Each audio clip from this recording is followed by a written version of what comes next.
Welcome back to Module 1, Introduction to Real Estate Investing. This lesson is about the scope and focus of the course, and it is the final lesson in the module. Previously, we covered different property types out there: land, 1 to 4 units, 5+ unit apartment buildings, mixed use, and commercial. And then also discussed the various strategies that are possible within those property types. So land, unless it's going to have development potential, is not going to be very compelling as an investment. On the other hand, the larger properties like 5+ units, mixed use, and commercial have a lot of economic potential, but they're going to require more experience, capital, and the financing is more complicated. Once you reach 5 and especially 10+ units, the non-bank financing options that are very plentiful in the 1 to 4 unit space become scarce, and making the bank style qualifications and processes the norm. So I want to make sure that as we focus on 1 to 4 unit properties for the BRRRR process, we understand several reasons why. The first one is equity creation. This is going to be the fastest way to create equity. The first phase of the BRRRR process, the short-term phase, is going to result in forced appreciation from your rehab activity that improves the condition and the value. That is an increase in equity quickly. Much more so than when you buy a property that's already in rent-ready condition.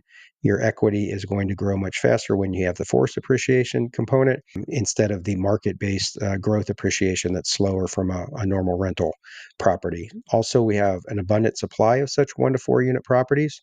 These are certainly the most common property types out there. People need places to live. Most houses are in the 1 to 4 unit, or most properties are in the 1 to 4 unit residential space. So tens of millions of such properties. Of course, there's a huge demand for investments in this area, but there's the supply to match it.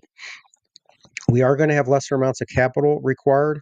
Let's call it entry-level capital requirements. We don't need 100,000, 500,000, et cetera, to buy a large apartment building or commercial structure. We are getting started with a lot lesser amounts, below six figures for sure. It's possible and safe. So entry-level requirements to do things slowly but surely. We also have a situation where it's easier to qualify for financing and to get closed. There are a lot of lenders in the 1 to 4 unit space that are specifically designed to provide financing. These are the hard money type companies and asset-based companies that are going to offer their products specifically to real estate investors. These are not banks that have deposits to manage and other types of products in the banking world. These are real estate investment focused companies. They're going specifically after investors.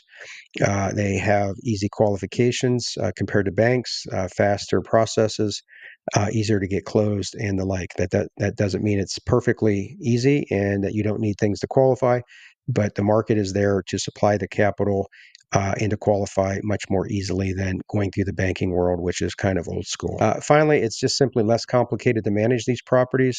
Obviously, you're going to have tenant management, vacancies, maintenance, but on smaller properties, you're going to have a lot fewer complexities compared to bigger apartment buildings, commercial properties, all kinds of things that are easier as you on the 1 to 4 unit space. As you get experience, perhaps you're ready to move up to larger buildings, but it's certainly going to be an easier way to get some experience and get a few properties into your portfolio. Again, this course is designed for newer investors seeking to solidify knowledge, complete your first deal or two, and start building your portfolio. 1 to 4 units definitely provides a practical entry point for getting into this process and using the BRRRR method. Finally, I hope you can bear with me as we cover the course objectives one last time. In this course, we want you to understand the general principles and overview of real estate investing, including a summary of the different ways to finance investments. You'll learn how to effectively use hard money for your financing method because it's the fastest and most direct way to invest. We aim to help you get prepared, organized, and ready to invest in many different ways. We'll help you navigate the short-term purchase and rehab process, including getting into deals, securing financing, and completing the rehab part of the process. We also want to guide you through the long-term refinance loan as the second step of the BRRRR process. You'll understand how it works, the typical terms to expect, and what documents and qualifications will be needed. Finally, we want to make sure that you understand the next steps to repeat the BRRRR process and keep on improving your skills, knowledge, and awareness. This will help you get better and better with each transaction as you pursue your real estate investing goals. And that's a wrap on the first introductory module. Let's get started with the second module, getting ready to invest. Things will start moving faster here as we hope you assess your personal situation in several different ways to see if you are indeed ready to invest in real estate.